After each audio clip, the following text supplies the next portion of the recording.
Welcome to the Quantum Love Podcast. I'm your host, Kelsey Grant. In this show, we'll be exploring all things love, relational mastery, and the initiations that entails, and what the journey looks like and feels like when we open up and let love lead. Let's dive in.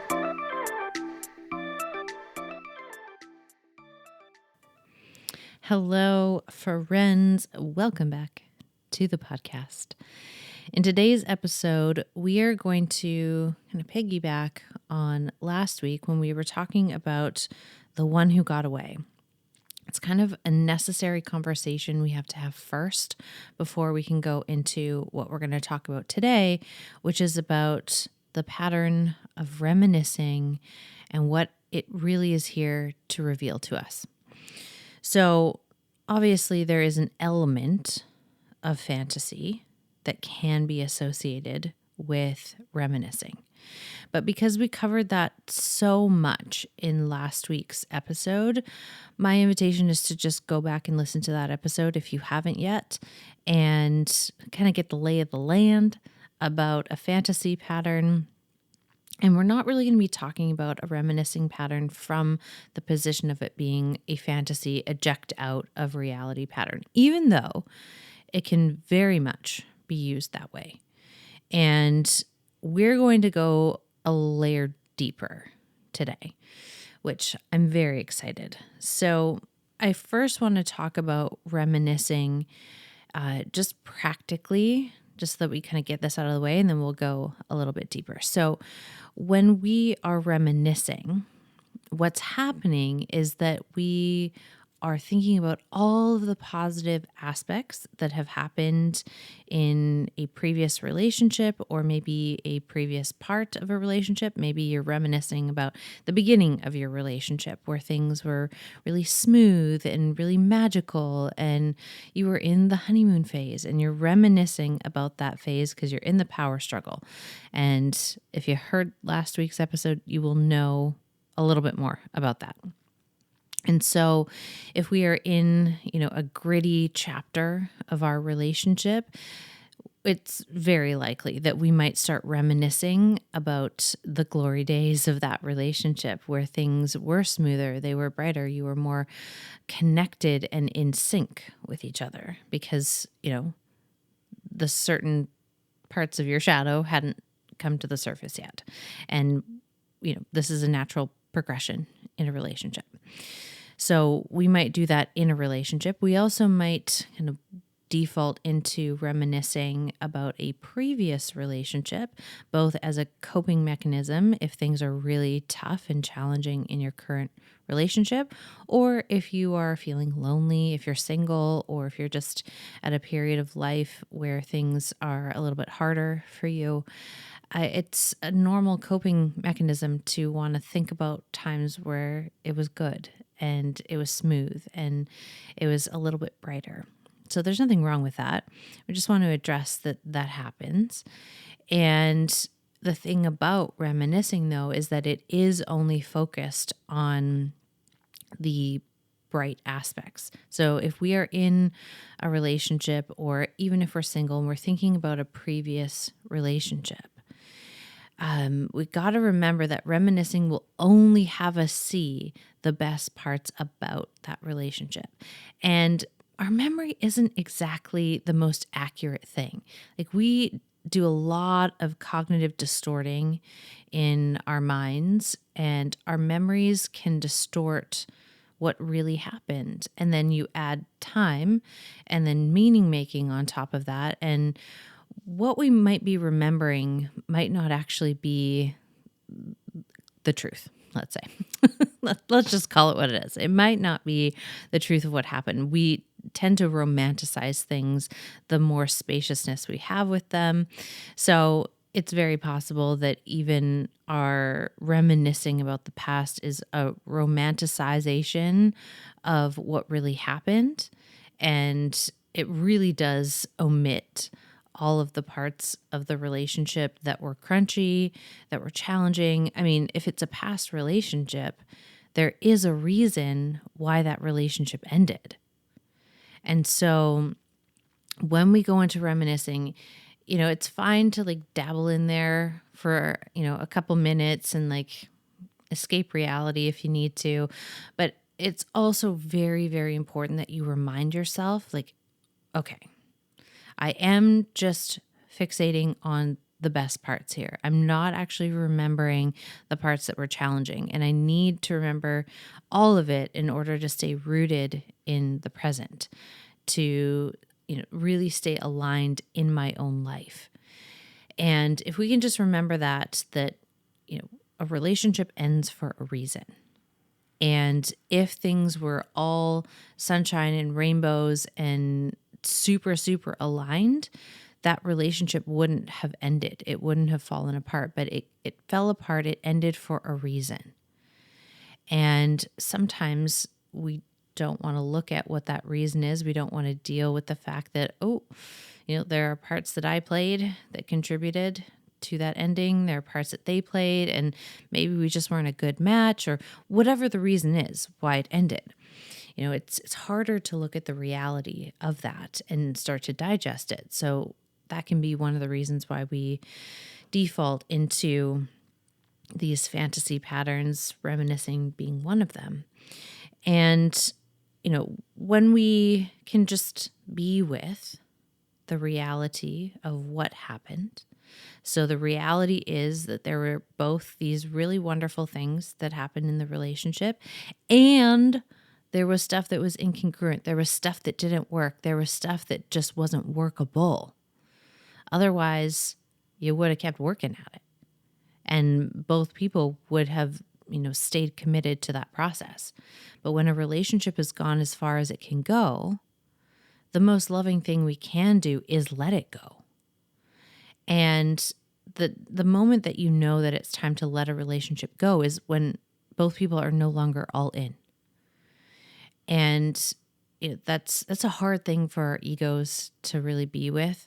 Rejection is definitely not an easy thing for humans to navigate. But to be in a relationship with rejection, I know this might sound really weird, but being in a relationship with rejection allows you to open up to the possibility of love and connection, because you're willing to risk being rejected in order to gain the experience of truly being loved. So we're willing to put ourselves out there. But when we shut ourselves down because of previous rejections, then we never really open up to love. And that's more of a side tangent. We'll probably touch on that in a future episode, but it's a really important thing to acknowledge, because rejection is one of those things that really holds us back, and it can have us defaulting into some of these more fantasy patterns where we want to stay where it's, bright and sunny and shiny and happy. We don't want to go down into the shadow. We don't want to go down into the emotional, relational, psychological basement and take a look at what is hiding out in that arena of my psyche, in the arena of my life. And so when we really, really honor the process of healing, the process of relational mastery, we know that at least having a relationship with rejection is part of that process. We're going to have to meet it. And this is one of the reasons why we don't want to stop reminiscing, because it means that if we stop reminiscing, we have to touch that thread of there was, to whatever degree, an experience of rejection. Whether you chose to leave and you rejected them, or they chose to leave and they rejected you, there is a thread of rejection that sometimes we just don't want to touch because it is so tender. And this is why we can really fixate on all of the good stuff and not take into account, the real picture, the whole picture. But the more we take in the whole picture, the less the rejection actually stings. Because when we can look objectively at a relationship and why it didn't work, and we get really honest with ourselves that, there were parts about this that really didn't work for me. And yeah, it stung. My ego was not thrilled about getting dumped, or their ego wasn't thrilled about getting dumped. Which I hate that term, by the way, getting dumped. It really reinforces this idea that humans are disposable, and like when you're done, it's like taking out the trash. So like, let's just omit that. When we choose to leave a relationship, let's go with that instead of being dumped. When you choose to leave the relationship, if they chose to leave the relationship, it can bring up that wounding. And so, as human beings, we try and avoid the things that feel hard, that feel uncomfortable.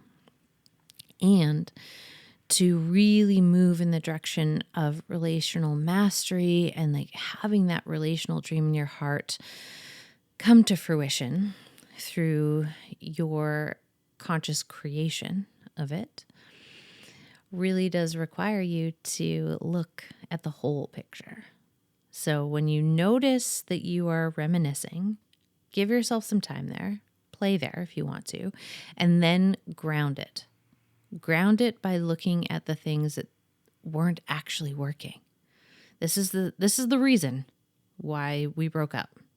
If you need to create a list as to why the relationship didn't work, the things that were incongruent for you, even if you were the one who was left, especially if you were the one who was left, because it's very, very easy to kind of slip into a place of, feeling really shut down and victimized by that experience if we do not see the parts that we are also playing, which in some instances looks like, okay, this is what wasn't working for me that I wasn't being honest about.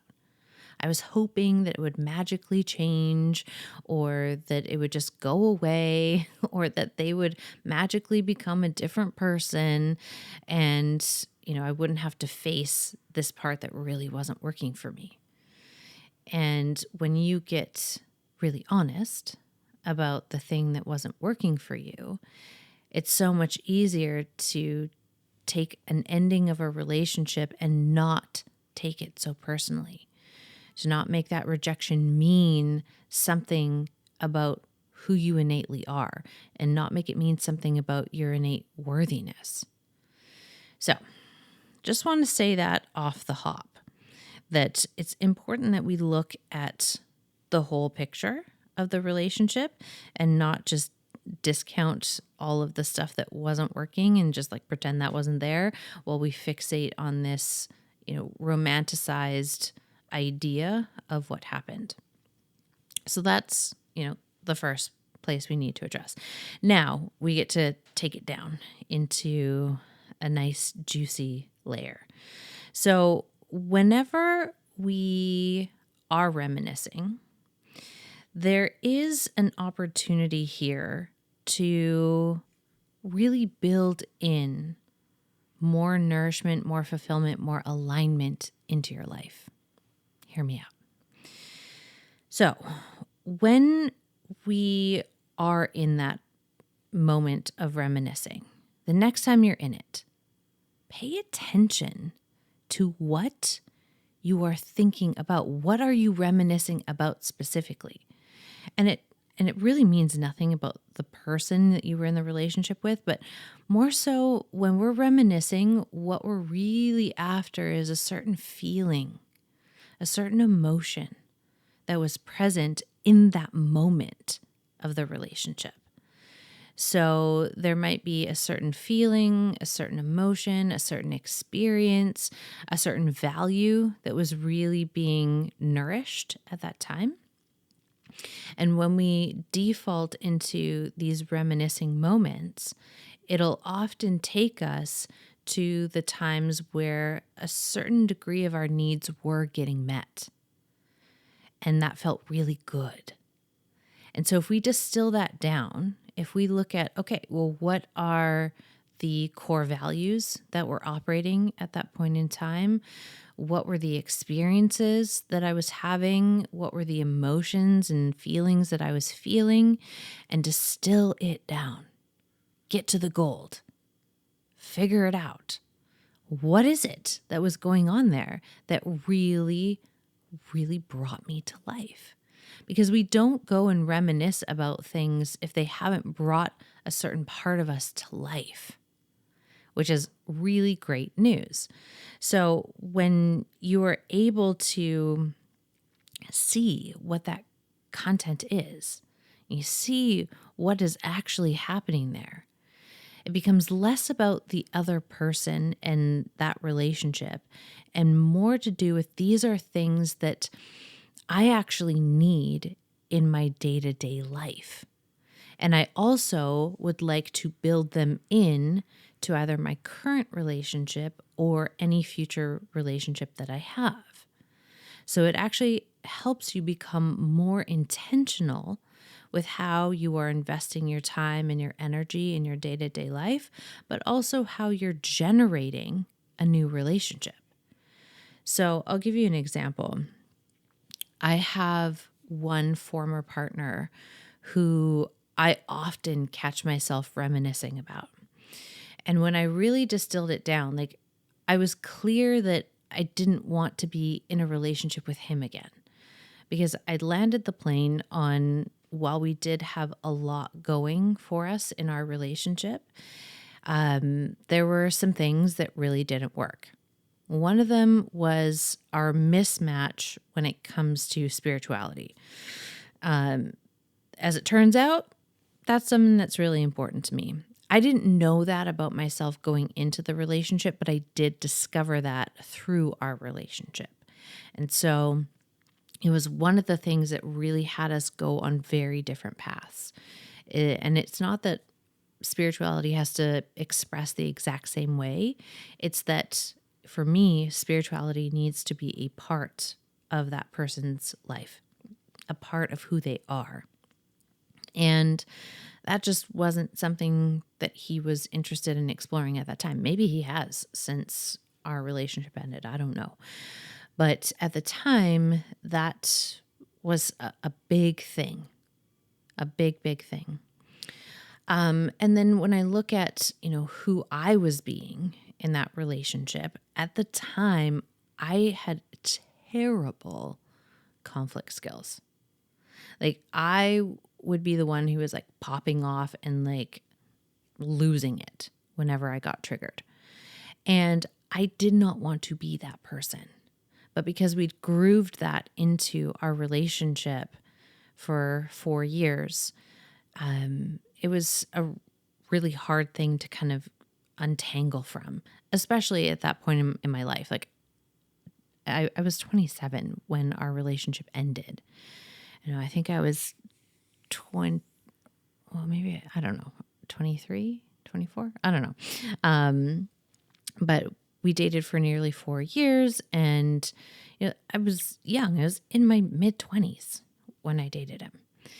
And, I was still not processing and dealing with the trauma and the wounding that had happened in my life and my family system. And because I was trying to hold it all down, like I was talking about in the last episode, where if we don't actually process the things, we grip, we get tight, like we have to hold it all in. And then there will be a point where we just explode. And that was me in that relationship. Whenever I would feel really vulnerable, I would lose it. I would be the one who was threatening the relationship. And, really being difficult to be in relationship with. And so that was another big reason why the relationship didn't work out. And then on his side, and we played into each other perfectly, like let's be honest here. But he was emotionally shut down. So here I am kind of expressing like this big, big emotion. It's almost like I'm expressing for the both of us and he is shut down. Like it's hard to get any sort of reaction out of him, which, when you have a partner like that, then the person who has a tendency to escalate just embellishes and gets bigger and bigger, bigger, hoping that it will somehow unfreeze the person. It'll thaw them out a little bit. The heat coming from them will unfreeze and thaw out their partner who's frozen. And it doesn't work that way. So, the person who's shut down shuts down even more.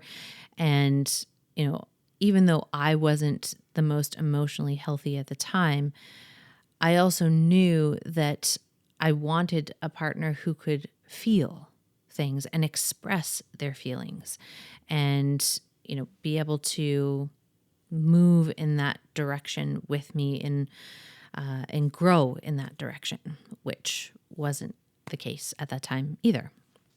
So these are three pretty big reasons why our relationship went as far as it could go and that we ended our relationship. And so whenever I go into reminiscing, it's so important to me that I also presence those three reasons why it didn't work out, or else I will get lost in the fantasy too of like, oh, maybe he was the one who got away. Do you see how we're building from last week? And so when I presence that, I'm like, oh yeah, he's not the one that got away, but he was the one for that period of time. He absolutely was the one for that phase of my life.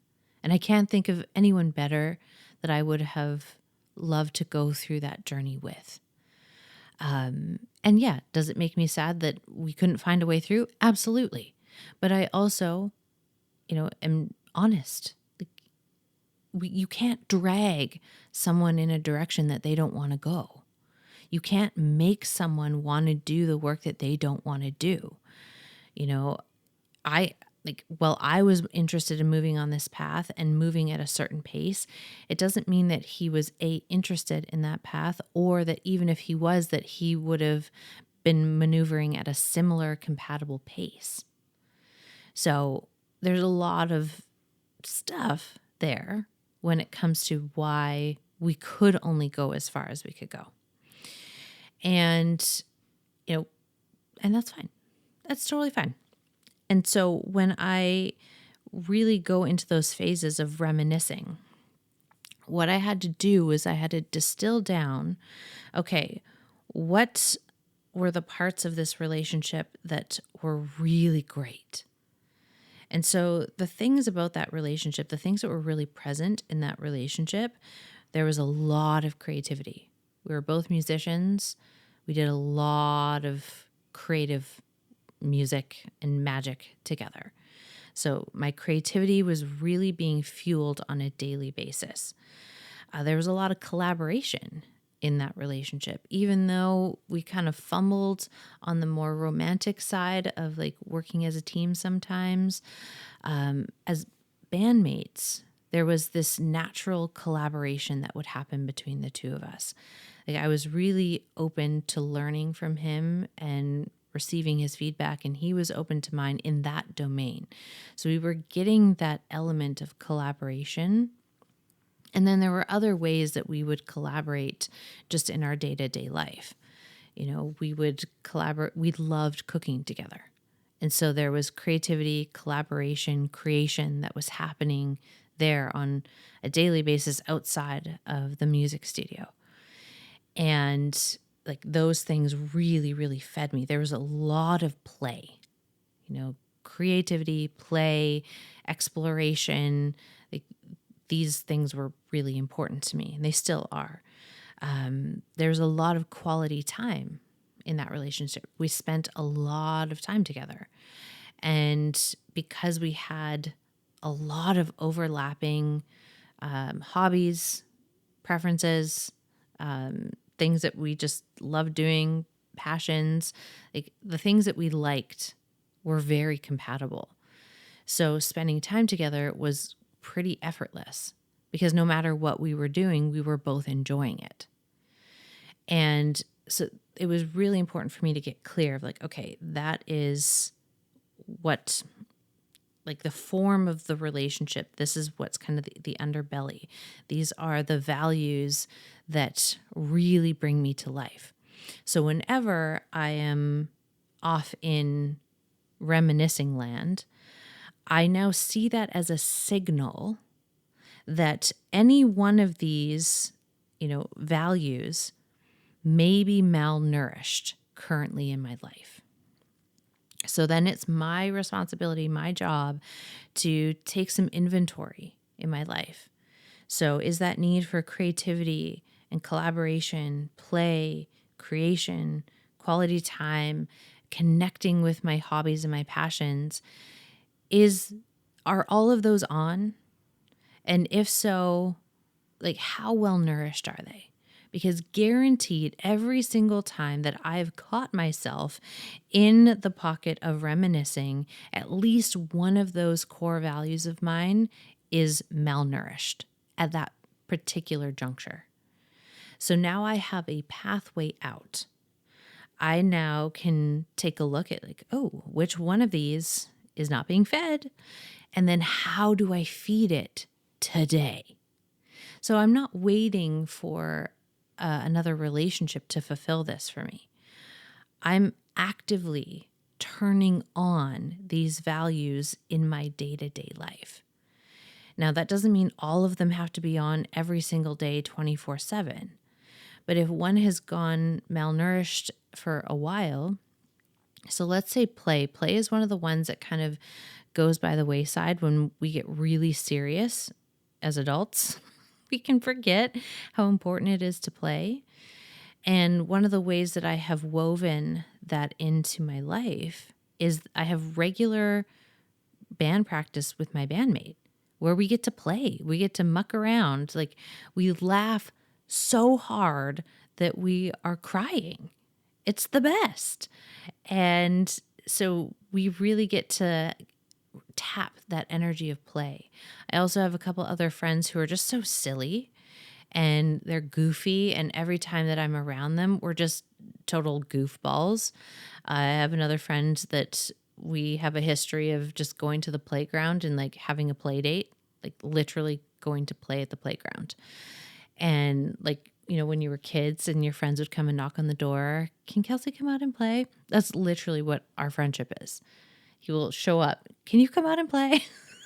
And we're in our 30s here. Like, this is great. I mean, I'm almost in my 40s, but this is, something that I know that I need to thrive.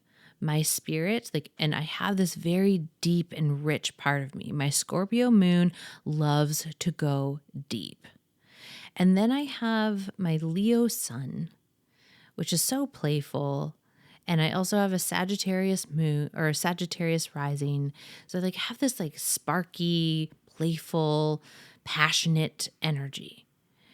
And if that is not being fed on a regular basis, the depth of, the Scorpio moon in me will literally submerge everything. And that doesn't feel good either. So if I'm having too much like light and playness and I'm not taking life seriously, then my Scorpio moon kind of fires at me like, girl, we need to get to the depths. We need some depth here. And then if the Scorpio depth is a little too much, my Leo sun is like, we need to play. Let us play. Let's go outside and be silly. This is why I often keep paints in my house, crafts in my house. Like, I do things that will feed that part of my creativity, play. So you can get a lot of these values met in one creative outing. And so I have to make sure that I'm constantly feeding those parts of me that are requirements for me to feel totally alive and in integrity with my spirit, in integrity with who I truly am. And so we first look at the values that show up in that relationship. And then we move into the feelings and the emotions. So a couple of the emotions that I really can pinpoint from that relationship was the feeling of closeness and intimacy, of like true connection, really seeing another person. And when if you're not a musician, like, I'll give you a little snapshot. Like, when you're making music with someone, there's this language of soul that is moving through. When you like hit a take on a song and everyone was playing their parts and everything was in this beautiful harmony, like the whole body lights up. Like every single cell in the body lights up. There's this massive opening that happens. And when there's an opening that happens, connection is really, really easy. And so we had this energy of intimacy and closeness. Also, like the feeling or the sensation of magic, being able to like, literally sit in the studio and, at 5 o'clock, there's nothing. And then 7 o'clock, all of a sudden, there's a song that's been born into existence. Something that didn't exist before now exists in space and time. And to me, that is so incredibly magical. There was also a lot of joy and laughter in that relationship. And we just had a lot of fun. We had similar senses of humor. We liked to play with each other. We liked to flirt with each other, which I also realized is such a huge thing for me. Like, if I can't flirt with my partner, if I can't have a lot of flirtation in a relationship, I'm not going to be well fed in that relationship, at least from, an energetic and emotional standpoint. There's something that really like moves my creative and sexual energy when I can flirt with a partner. And so that energy was there. So there was this energy of sensuality and, a lot of intimacy in that connection. And, knowing that those are important values and, obviously so much love. Even though we bumbled our way through and like there were ways that we really could have loved each other better, but we just didn't know how at the time, we still did the best that we could do. Like, I have no doubt in my mind that he loved me to the best of his capability at that point in his life. Just like I loved him to the best of my capability at that point in my life. It would be very different if we met in circumstances today, because my understanding of relationships, my understanding of communication, my understanding of love is so much deeper and richer, and it would be a very different ballgame, but at that time, I really gave it my all. I gave it the best that I had. And it's hard when you give it the best that you can give it, but your relational skills on the back end aren't strong. And, a lot of our relational skills are what we pick up from the world around us. So we pick it up from our family system. We pick it up from our social networks. We pick it up from teachers, mentors. Like, there's a lot of places that we pick it up, but we never really go anywhere to learn how to communicate really effectively, how to relate really effectively.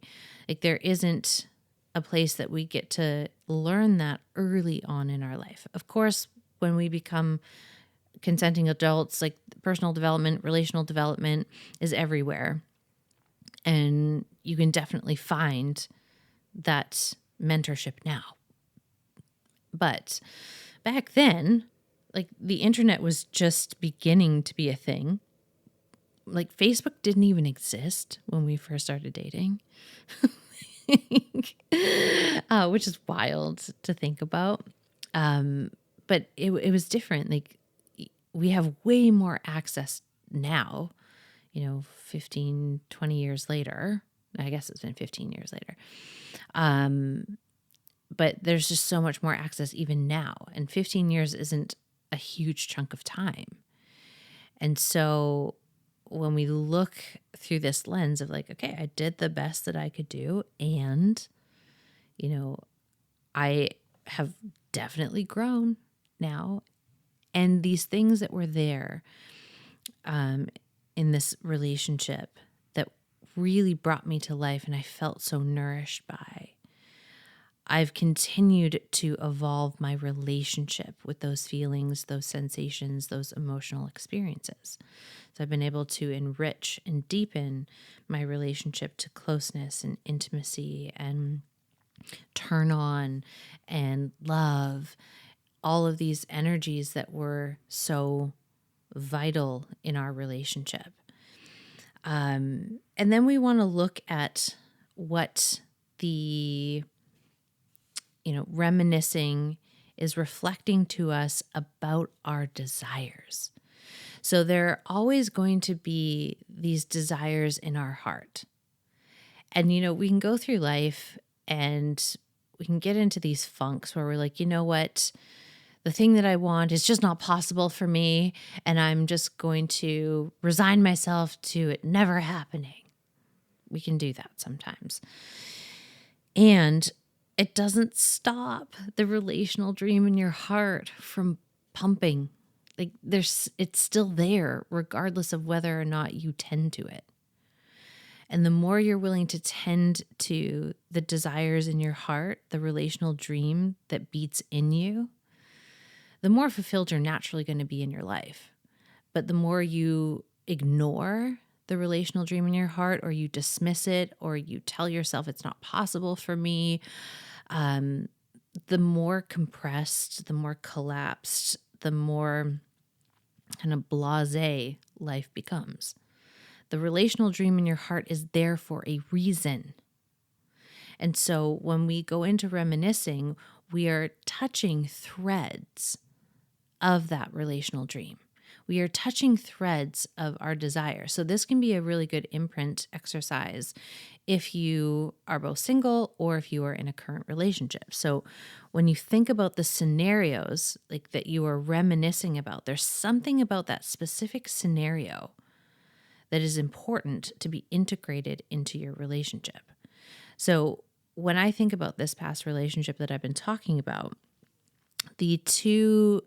I guess there's a couple things that kind of come to mind. The first is like going to the gym together.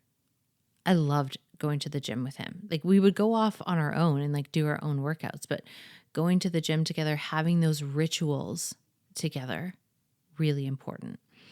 Another scenario that pops up for me often is us creating meals together. And, for me, having a partner who wants to co-create a meal and be in that process of cooking and creating and flirting and playing and just having a great time in the kitchen, very important to me. And obviously the third is our time in the studio. So doing creative things together. Now that doesn't mean a future partner has to be a musician, although I wouldn't be upset if that was the case. But it does mean that there has to be a level of creation that is happening in that relationship, things that we can work on together. And that might just mean we work on our relationship together. We do things that feed the relationship and we support each other's respective, areas of genius. One of mine is my music. Like my music brings me to life. And I could never imagine being in a relationship with someone who doesn't like the music that I create. That would be ridiculous to me because that would literally kill a part of my soul. To be in relationship with someone who just doesn't support that, who doesn't enjoy it, who isn't lit up because of it. But having a partner who loves the music and just wants to hear more of it and is so curious, like even if they're not a musician. That was my last relationship. He wasn't a musician. He was still an artist, but he wasn't a musician. But he came to life when he heard our music, and he still does. Like whenever we write a new song, like he still gets to hear it and he's still pumped. And, I send songs to him, be like, check this one out. It's so good. And he's like, it's so good. And it's really beautiful to have that connection with him as well. And, having, a partner who really gets the things that bring you to life and is willing to show up in a way that feeds the thing that literally turns you on the most. So if I had a partner who didn't feed this, and I actually have, and it was, we'll talk about this relationship at some point. It's a doozy. It's probably like an entire series in and of itself. But I did have a relationship where he just wasn't really that supportive of my music. And anytime that there was a win in that area, it would get downplayed or sabotaged or invalidated.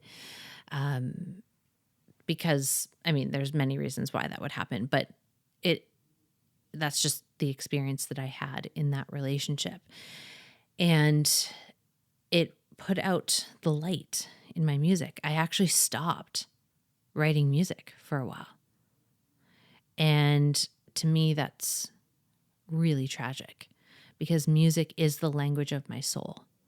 It's how I translate the codes of this work and also the lessons of this relational work into another medium, into a medium where people can listen to these songs and feel the cellular shifting happening. You can feel the opening in their heart, in their body. And to me, that's some serious magical alchemy there.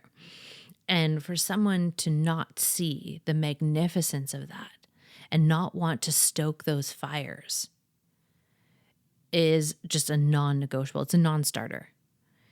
And so you have to find the thing that brings you to life and then really understand like what creates the conditions for those flames to be fanned and what creates the conditions for, the burning fire of that passion to be snuffed out. So we have to know what creates more of the fire when it comes to our passions and the thing that really turns our soul on. And we also have to know what situations and circumstances actually bring a big bucket of water and like douse the flames of our soul turn on. Both are equally important because if you know the thing that douses out the flame, you will be able to sniff that out in someone new relatively quickly. You will be able to see in a low investment scenario how they respond to the thing that brings you most to life. If they don't get jacked up about it, if they aren't into it, if they aren't turned on by your turn on, they aren't the one. And we'll talk about the one because I got my whole world on the one. But they aren't the one to go into this journey of relationship with.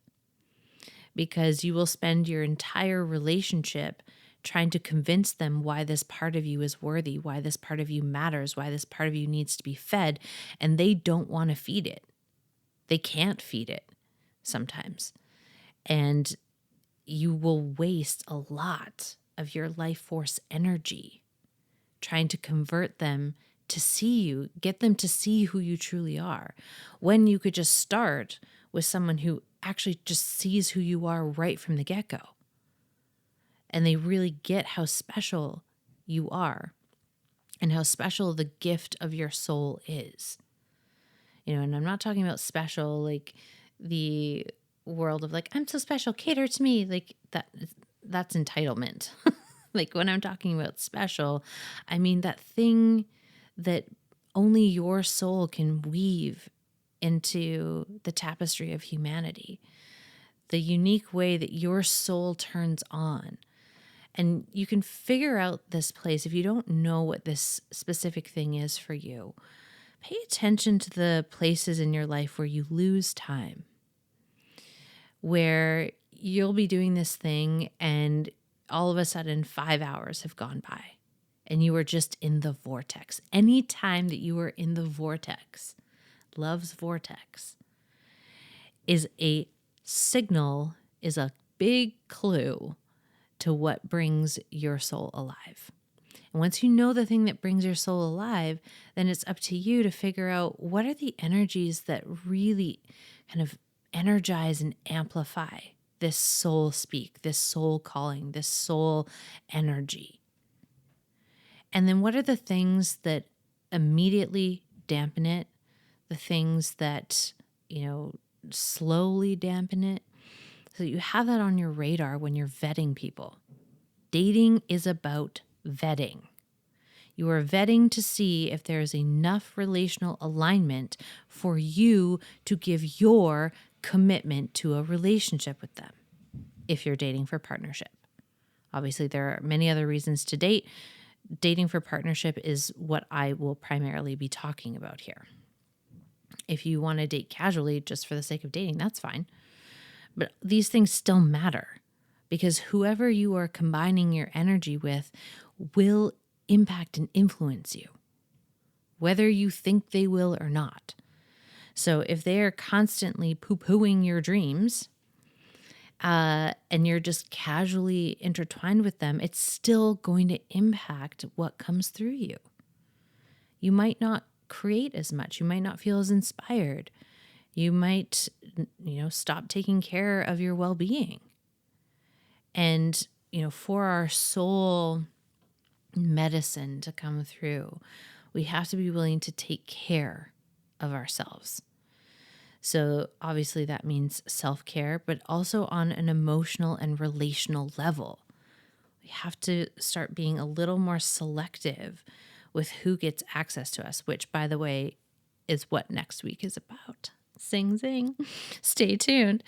And so we really want to look at what are the things that kind of fan these soul flames. And is that there?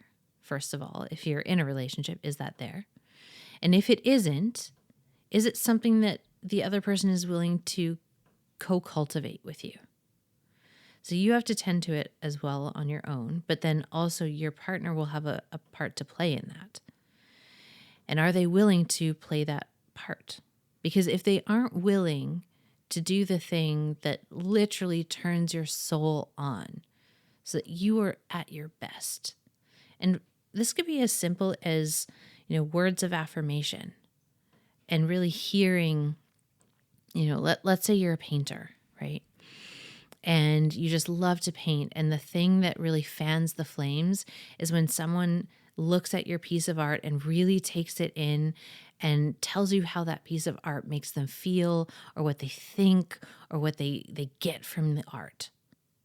That really feeds and fans the flames. And you have a partner who either won't even look at the painting or will just give it a glance and be like, oh yeah, it's good. And immediately that will just cut off the connection to that soul flame. And if that happens enough times, you might get really down about creation. You might not pick up your paintbrushes. And you might not give your gift to the world because you are linked up with someone who doesn't know how to fan the flames. Now, before we toss the relationship out, we want to give your partner that high quality information of this is what I actually need in order to really thrive in this relationship. And are you willing to meet me there? And I'm sure we'll talk about these types of conversations in the future, but we have to at least give them an opportunity to show up better. I'm never going to advocate for just jumping out of a relationship when you notice mismatch and when you notice incongruencies or when you're in that period of the, crunchy time or in the power struggle where things are a bit more gritty. The solution isn't jumping out of the relationship.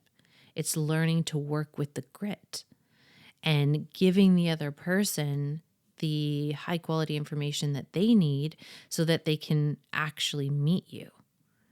So it's not really fair to jump out of a relationship if you haven't communicated that. And if you communicate that and they literally say, no, I can't do that, or I'm not interested in doing that, well, then you have your answer. Again, you can't force someone to go in a direction that they don't want to go. But we can give them the information so that They can choose out of their own free will what they want to do with that. And of course, this always goes both ways. So sometimes with this work, we can get really narcissistic about it, where it's like me, me, me, me, me, me, me. And we forget that there is another person where this same experience is happening for them. So it's also important that we understand what their desires are that live in their heart. What are the things that they want to create in the world? What is the thing that brings them to life? And are we fanning the flames of that, or are we unknowingly dousing that, or maybe intentionally dousing that? Because what you'll find is most of the time when a dousing of a passion, soul, spirit is happening, rarely is it actually intentional. Rarely. And what usually happens is we're just unknowingly living life and like doing what we do, and we don't realize that we're doing something that is actually like putting water on the flame of our partner. And so we would want to receive, that grace of like, well, actually, I didn't know and I wasn't doing it intentionally. But we very often do not extend that same grace to our partner if the roles are reversed. We automatically assume that they're doing it on purpose. So this is where one of these cognitive distortions that really comes in hot, that really fucks us up. And so we have to be able to clear that and look through the lens of, this is probably not intentional. And that needs to be woven into the way that you speak about it with them. I know this is probably not intentional. You might not even know that you're doing this. But I've noticed in myself that when this happens, I feel really deflated when it comes to this thing that really turns my soul on. And that is a travesty. And I know that you're probably not doing that on purpose. And it's something that needs to be addressed. So are you with me? Do you want to hear how we can maneuver through this? And the majority of people are good humans, and they just want to win with you. And they want to know what to do to love you better. They just don't know. So we got to teach them. We got to teach each other. And so this is one of the ways that we can really enhance the vitality of a relationship is by utilizing, the things that we've been reminiscing about. So really getting clear on the values that it represents, getting clear on the feelings and the emotions that we're trying to recreate, and then getting super clear on what like heart desires are there. So desires about the relationship even, or like certain things that you want to do or create or experience together, but then also the desires of your soul. So what is that soul thing that turns on in you? And how is your relationship really feeding and fanning those flames? So I'm going to wrap it there because that was a long tangent.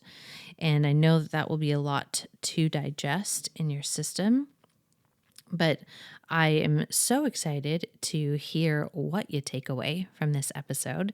So if you'd like to come over and join us in the Quantum Love membership, I will put the link in the show notes. It's $22 a month for the month of March. It's an ongoing membership. And this is a place where you can digest the podcast episodes. There are some other treats in there. There's workbooks in there. There's my written transmissions in there. There's all of the community calls that I do. All the replays are in there, so you can go and watch more lessons and sessions and all of that goodness. And if you'd like to go a little bit deeper in your relational journey, you can always come into the Embodied Love. Why do I keep calling it the Embodied Love? Maybe I need to change the name. The Embodied Alchemy series. And this is an 8-week series. The next theme that we're working with are the codes of quantum love. And it's a mix between alchemical embodiment journeys that are guided by yours truly, and also coaching calls, group coaching calls in that container. Or you can come into Initiated, which is the path for the foundations for relational mastery. So this is where we really get into the heart of this work. We really start pulling apart all of these patterns and looking at, how we're showing up and adjusting so that we are in alignment with that relational dream in our heart. So all of those options are going to be in the show notes for you. If you loved the episode, I would be forever grateful if you shared it on your social media, share it with your friends, someone that you think would really benefit from hearing this conversation. And of course, if you feel so inclined to leave a review on the podcast on Apple Podcasts, that is so helpful for us and that helps get this message out into the world. Those are all the ways. Those are all the ways that you can continue to participate and play. And I'm just so excited to be here with all of you. And I look forward to being back next week with another episode for you. And until then, we'll see you soon. Bye, friends.